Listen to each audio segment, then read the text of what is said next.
Continuamos con su espacio Enlace Semanal en la noche de este domingo y qué bueno es compartir en esta parte con un hombre que ha sido activista, empresario, político por supuesto, porque hoy día es candidato de Opción Democrática por la circunscripción 01 de esta provincia de Santiago, o sea, candidato a diputado. En este momento nos encontramos con Horacio López. Buenas noches, el hombre que no se quita su sombrero. Es así, buenas noches Nicolás, buenas noches a todos los televidentes, buenas noches a este espacio. Y ciertamente a mí me gusta reconocerme como político, a pesar de que la gente está cada vez más convencida de que la política viene siendo como una actividad mafiosa. ¿Cómo así? Sí, cuando tú le dices que eres político a una gente, inmediatamente ya hace así y abre los ojos y empieza a generar sospechas. Es decir, yo no soy de aquellos empresarios que dan el salto a la política con fines de hacer un jaque mate pastor. No sé si están familiarizados con el ajedrez, pero esa es la forma más sencilla de dar un jaque mate. Y obviamente solo se atrapa a incautos. Eso es como sacarse el premio, ¡pam! Exacto. Nosotros asumimos la política con la vocación de Juan Pablo Duarte, que asume que la política es la actividad más noble del ser humano después de la filosofía. Entonces yo no tengo ningún reparo y me siento muy orgulloso de ser parte de la dirección política de Opción Democrática, el partido que ahora me lleva a candidato a diputado. La novedad mía es que es la primera vez que soy candidato, entonces eso sí que me ha resultado novedoso y estoy encantado. Yo quisiera que mayo llegue pronto para ser electo y continuar mi campaña. Pero no aparenta que es la primera vez, ¿no? Porque el hombre lo vimos en el debate, ¿no? Con una destreza y unas propuestas y unas cosas, y cualquiera dice, no, pero este hombre es un legislador de mucho tiempo, el hombre tiene mucha experiencia política. Bueno, por eso, o sea, tengo... Yo pensé que te ibas a dejar el sombrero en el debate, pero lo vi ahí, eso es parte de la marca. Sombrero es la marca, Horacio el hombre del sombrero. Yo inclusive me simplifica cuando le digo a los votantes cómo votar, porque normalmente, dado que es plurinominal, en la circunscripción 1 por la que yo voy, somos 8 candidatos por cada partido y cada bloque de partidos. Entonces, siempre uno identifica la casilla, en el caso mío, la número 29, la de Opción Democrática, está en la fila de abajo. Posteriormente, dentro de la boleta hay que decir qué número, en el caso mío el número 6, pero la gente se pone que el 29, que el 6, olvídense de eso, el hombre del sombrero, solo hay un candidato con sombrero en toda la circunscripción 1. En la foto, en la foto, claro, porque fácil. Es que la foto es que para mí eso es parte de mi vida. Yo tengo por prescripción médica que usar sombrero. Yo tengo un problema de unas células precancerígenas, me expuse mucho, recién entrado en la juventud, me expuse mucho al sol y me está cobrando después. Yo digo recién entrado a la juventud porque a mí me gusta bromear con los jóvenes del partido. En Opción Democrática hay una mayoría de jóvenes, menos de 35 años. Y yo le digo, la juventud de ustedes veremos porque es recién estrenada. Yo tengo 40 años siendo joven. Yo sí le puedo decir lo que es ser joven y ser coherente con la juventud. No tomarla por un par de años y después pasar a ser envejeciente. Lo del debate, la experiencia. La experiencia del debate fue fantástica y estuvo bien planificada, no tanto porque tenga experiencia como legislador, pero sí porque yo soy un estudioso de la política y me interesa mucho el tema de la comunicación. Y yo logré mi objetivo en el sentido de que nosotros en Opción Democrática somos disruptivos en la forma de hacer política. Y si ustedes, para poner un ejemplo, mi campaña, mi actividad fundamental se llama Un Mangú con Horacio. Que nosotros vamos a una comunidad, hacemos un mangú con la gente, compartimos un mangú con la gente, con el vecindario, y ahí podemos intercambiar nuestras ideas políticas. Y de igual manera cada uno de los candidatos de Acción Democrática se posiciona diferente. Entonces yo quise decirle de esa forma que ustedes hablan como un lenguaje subliminal, que nuestra posición es la antípoda de lo que es la política tradicional y se generó un momento de tensión dialogante con un diputado, uno que fue diputado y que quiere repetir otra vez, no es actualmente congresista, pero él quiere volver, y él reivindicaba que cómo es posible que usted sin dar la habichuela con dulce en Semana Santa se va a lograr un voto de un ciudadano. Eso es lo de o de Barrilito. una ciudadana. Lo de Barrilito, eso es lo de Barrilito.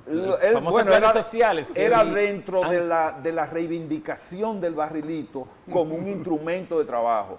Y ciertamente eso es lo que genera a nivel de campaña, genera muchísimas inequidades. Porque hay personas que tienen acceso a una cantidad de recursos durante 4 años que si tuvieran vocación de servicio, porque esa es otra cosa, lo utilizaran para proselitismo de forma completa. Pero ¿Usted lo usaría? Ni siquiera eso, no. Y paso a explicar nuestra posición. Pero para concluir la idea, ni siquiera son tan eficientes utilizándolo, porque parece que hay una parte que se desvía a otros usos, en la medida en que uno ve que más del 70% yo analicé de los últimos congresistas que han querido reelegirse, y la inmensa mayoría no lo logra en la circunscripción 1. Entonces sí, pero de todas maneras, eso se llama, en cualquier tipificación, eso se llama prevaricación. Prevaricación es un delito que está tipificado y que consiste en el uso de recursos públicos para fines no definidos como tal.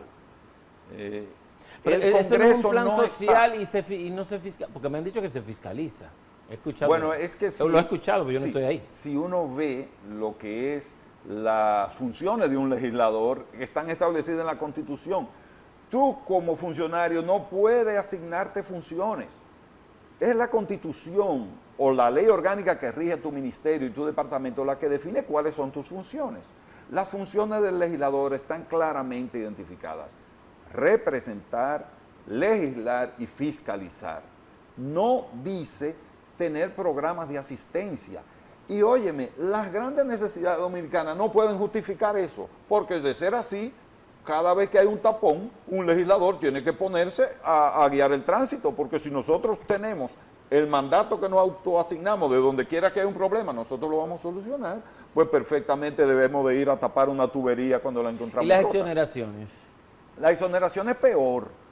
La exoneración es peor porque las exoneraciones se le está brindando un puente a personas con dinero de difícil explicación o dinero fácil para traer un Maserati que cuesta $400,000.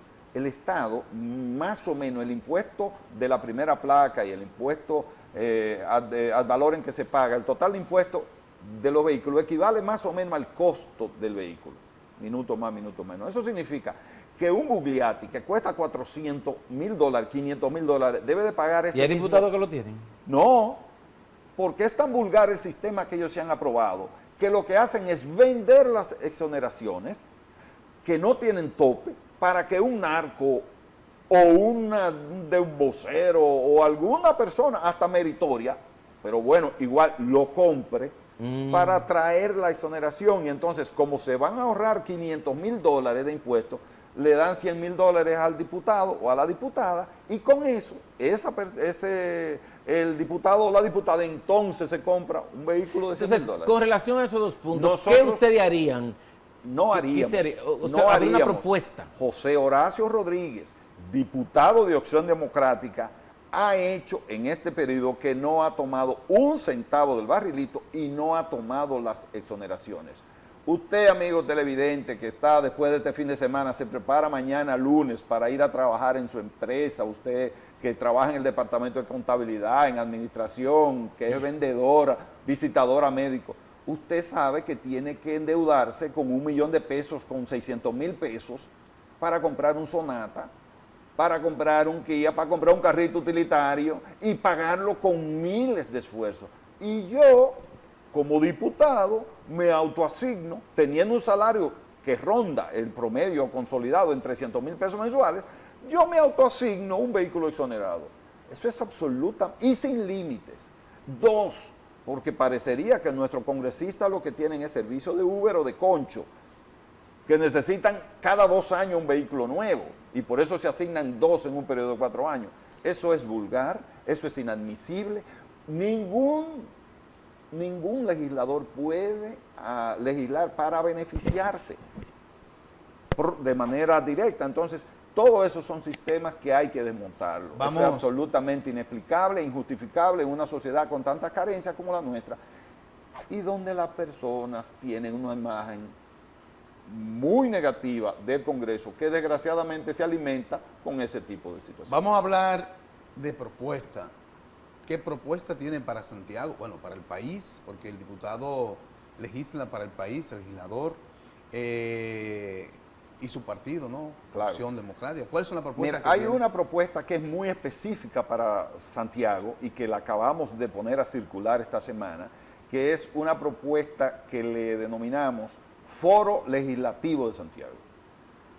Esto es, nosotros estamos proponiendo a la ciudad y a la provincia de Santiago, que siempre ha tenido esa capacidad innovadora en la gobernanza, y de ahí tenemos instituciones tan abarcadoras como Compromiso Santiago, de ahí tenemos instituciones como APEDI, de ahí tenemos instituciones como el Plan Estratégico, el Consejo Estratégico para el Desarrollo de la Ciudad de Santiago.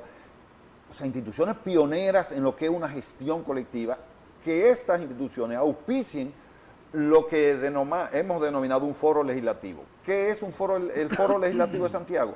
Los 18 diputados electos, y mientras tanto los candidatos deberíamos de comprometernos a, una vez electos, constituyamos esa instancia junto con el senador electo, en la cual discutamos de cara a la ciudad de Santiago y a la provincia lo que son las leyes nacionales y cómo impactan de una forma directa, para que nos comprometamos a tomar las previsiones para que el impacto de la ley sea lo menos lesivo a la ciudadanía de nuestra provincia y que al mismo tiempo potencie las mayores oportunidades que puede representar algún proyecto de ley para la provincia de Santiago. Nosotros, en ese sentido, lo que queremos generar, aprovechar todo ese capital institucional creado para que el legislador sepa que su primer compromiso es con el votante, es con la electora, quien deposita ese papelito por ti. Y yo en mi campaña digo, señor, estoy buscando un empleo, ustedes son mis empleadores. Al momento de ustedes depositar en la casilla 29 el voto por el hombre de sombrero, ustedes me están nombrando su empleado. Entonces, los diputados y las diputadas de aquí de Santiago, frente a la sociedad, se van a comprometer a votar por las leyes y a impulsar proyectos que beneficien primero a la ciudad. Que olvidemos esa negativa práctica donde los diputados levantan la mano por los diputados oficialistas, por todo lo que manda el Poder Ejecutivo sin tener ninguna capacidad de discreción, a veces sin leer el proyecto, simplemente porque viene del Poder Ejecutivo. Se vota. Y ahí yo aprovecho para hacerle un llamado a los electores que se identifican y simpatizan con el presidente Abinader, que el peor daño que se le puede hacer a un presidente es tener un Congreso adocenado. Miren el ridículo histórico que acabamos de hacer como país, aprobar el proyecto de ley Mostrenco que crea la Dirección Nacional de Investigaciones, se promulga y a la semana, al otro día se nombra una comisión para reformarla. ¿Ustedes saben por qué sucedió eso? Porque tenemos un Congreso de sello gomígrafo. Porque es el propio presidente que está pidiendo que se reforme. ¿Qué significa eso? Que ahí no hubo un diputado con un mínimo de autonomía que le diga, señor presidente, usted es mi líder, pero yo no puedo aprobar este proyecto de ley tan ominoso para lo que es la democracia dominicana. Lo mismo con los préstamos. Si ustedes hacen un balance, en la página de la Cámara de Diputados sale la memoria histórica de por qué vota, cuál es el voto de cada legislador.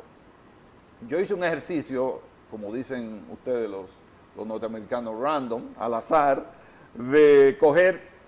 Resulta que coincidencialmente, del periodo 16 al 20, todos los diputados del Partido Revolucionario Moderno se opusieron a todos los préstamos que propuso el Poder Ejecutivo. ¿Tú supiste, como decimos nosotros los jóvenes de barrio, qué pasó del 20 en adelante? Que aprobaron todos los préstamos que le manda el Poder Ejecutivo. No es posible, nadie me puede decir a mí que todos en un caso eran negativos y ahora se han convertido en positivos. Eso es sencillamente servir de correa de transmisión acrítica.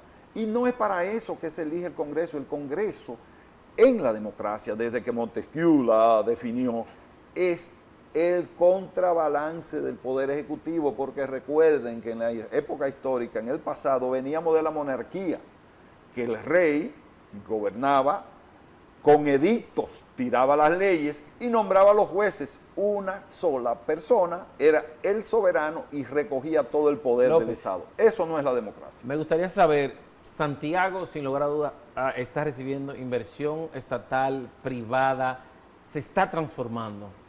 Usted, de llegar a ser legislador, ¿pensaría en alguna moción, algún proyecto que vaya en beneficio de Santiago directamente? Se ha hablado de un clúster turístico que hay en Santiago, se ha trabajado la parte medioambiental. Hay varios puntos, pero desde su óptica, ¿hacia dónde debemos dirigirnos como provincia? Mira, Santiago tiene muchísimas potencialidades y debe seguir explorándolas.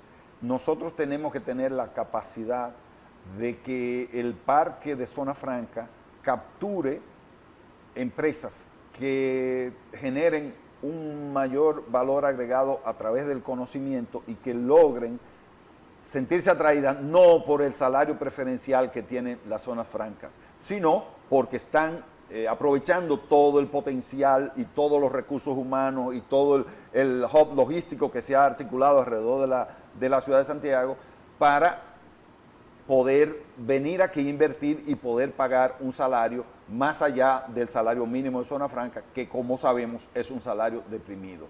Y ahí hay que reconocer que tenemos un reto.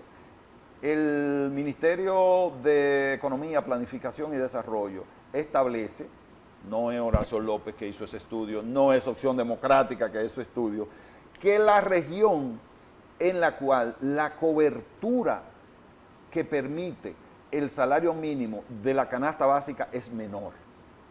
En esta región norte, apenas con el salario mínimo se cubre el 40% de la canasta básica. En el país entero, esa es la región que menos cobertura tiene. Eso significa que nosotros, de paralelo o además o delante de toda esa satisfacción que generan las inversiones, tenemos que quitar un poco la cortina y ver, ¿y la gente qué?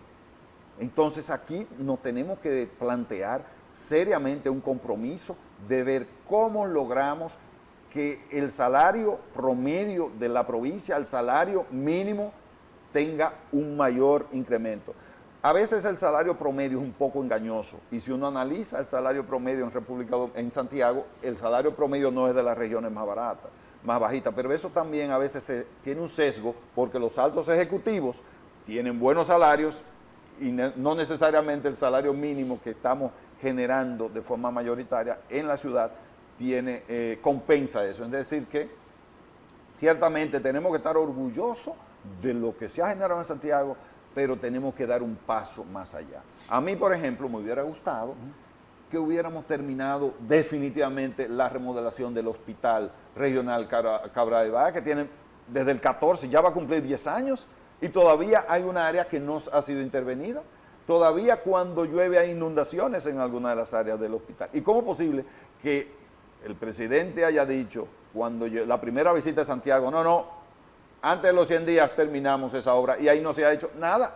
Entonces, paralelamente con esa inversión del monorriel, del teleférico, tenemos que ir pensando en cómo invertir en políticas públicas que beneficien directamente la calidad de vida de la gente. Hablando con un posible legislador, ¿verdad? Como en este caso. No me lo diga posible, un legislador. Con Estamos en el eso. próximo legislador, nos gustaría saber la opinión con relación al tema de la crisis haitiana, porque por tantos años nosotros venimos enfrentando esa situación, organismos internacionales que solamente están para exigirle a los dominicanos, a los gobiernos dominicanos que asuman, y los gobiernos dominicanos han vivido muy forzados en ese sentido. En este momento la crisis se ha aumentado. En la actualidad hay una gran presión desde organismos internacionales para que República Dominicana siga asumiendo ese gran costo. Nos gustaría saber su opinión, cómo valora, cómo ve el comportamiento del gobierno dominicano, las acciones que ha tomado en esa dirección. La mejor forma de analizar las políticas públicas es en base al impacto que se tiene. No puede ser en base a lo que digan los funcionarios, a lo que salga por el periódico. No puede ser en base a los likes que genere. No puede ser en base a las simpatías que pueda provocar alguna política. Es el impacto. Hemos reducido la inmigración en República Dominicana. Hemos organizado el flujo de migrantes en República Dominicana. Hemos logrado detener y minimizar la delincuencia asociada a la inmigración en República Dominicana. ¿Ha dejado de ser ese un tema que preocupe a los dominicanos? ¿Podemos nosotros sentirnos satisfechos como hemos llevado, el resultado que se ha logrado? No. Entonces tenemos que reconocer que hemos fallado, El problema es que aquí no hemos tenido una visión de Estado. Aquí hemos tenido, con respecto al tema haitiano, lo que tenemos son una lógica de administradores de redes sociales, que si conseguimos muchos likes, estamos felices. Si la población, una medida como la que se hizo frente al canal de todo el mundo, yo oí personas llamando a radio, poniéndose a la orden de si hay que ir a luchar a la frontera, a tomar las armas, lo iban a hacer. Y se aprovecha, se explota un genuino nacionalismo y un válido nacionalismo dominicano, simplemente con vocación electorera. Pero se ha complicado la crisis haitiana. Sí, sin duda se ha complicado, pero quiero poner ese ejemplo claro del canal. Con 1 millón, 2 millones de pesos que se han puesto unas bombas para garantizar que nuestros arroceros que quedan más allá del canal puedan tener agua, ¿se soluciona el problema? ¿Por qué? Porque no, sin embargo, ese aparataje, bloquear la frontera 3 meses, que aquí habrá que hacer el balance económico que supuso para productores agrícolas, para comerciantes, para un conjunto de cosas, toda esa parafernalia, enviar el ejército a la frontera, eso no se hizo aquí, ni cuando había las crisis de Cedras. Esos registros que después se han logrado, usted no está de acuerdo, porque veo que ahora lo están registrando, que tienen que pasar por la frontera, parte biométrica. No. Cualquier cosa que se haga para regularizar está absolutamente positiva. Incluyendo la verja, ¿lo ve positivo la verja? Yo creo que vamos a esperar que se construya, que el gobierno dominicano gaste los 3.000 millones que deberá de costar una verja de ese tamaño y después vamos a evaluar. López. Veamos resultados. Yo creo que mientras no se desmonte esa mafia, y eso fue interesante en el debate, uno de los diputados o candidatos a diputado oficialista cuestionó cuando yo describí que eso es una mafia que hay, y ahí vemos exactamente lo que es los políticos que justifican todo lo que hace su gobierno, porque en ese momento él quiso defender que no están así, y resulta que antes de ayer el presidente somete a prisión varios miembros del Departamento de Migraciones y de Fuerza de Tarea que están trabajando ahí por un tema de sobornos en la frontera. Eso lo sabe el país, el mundo dominicano, y sobre todo en la zona fronteriza, en toda la línea noroeste, se sabe que eso... O sea, que se han ido tomando medidas también. No, se han tomado medidas, pero con una timidez. López, ya el tiempo se nos termina. Nos gustaría que sea algún punto importante, sea alguna propuesta, un mensaje, este es el momento. Sí, gracias por darme esta ocasión y yo quisiera decir estas palabras. Los domingos de la noche siempre son momentos así como para uno resumir la semana que pasó y prepararse para la próxima. Y una reflexión. José Horacio López, el hombre del sombrero, quiere ser diputado nacional, quiere ser diputado por la circunscripción 1, partiendo de que tenemos que crear nuevos referentes, nuevos ejemplos de cómo es un buen diputado. Y en ese sentido, yo quiero ser el diputado representante, el diputado que te acompaña cuando hay un problema en la comunidad con una institución pública, esta junta de vecinos, cuando se reúnen y van solos, la mayoría de las veces ni siquiera le abren las puertas, nunca aparece el encargado. El diputado le estará acompañando en cada una de sus gestiones frente a los diferentes incumbentes que necesitan solucionar los problemas de la comunidad. Cada vez que haya un conflicto en un barrio, yo tendré mi personal que esté ubicando eso y ahí estaré yo poniéndomele a la orden en qué puedo servirle, cómo le puedo servir de canalizador, de vocero de las necesidades de esa comunidad. Y así nosotros podremos agotar y tener un ejemplo vivo de lo que es un representante, que es exactamente lo que nosotros vemos en otros países, donde los congresistas no solo se refugian en las 4 paredes del Congreso, sino que están abiertos a la comunidad. Gracias, Horacio López, por acompañarnos. A ustedes. Ya ustedes saben, las personas de la zona norte, dígase de Pedro García, ¿verdad? Gurabo, hasta Navarrete. Hasta Villa González, Navarrete y demás. Ese es el candidato a diputado de Opción Democrática. Vamos a decirle, diputado López. Diputado López, gracias. Gracias por acompañarnos. El diputado del sombrero. Nosotros continuamos, no se muevan.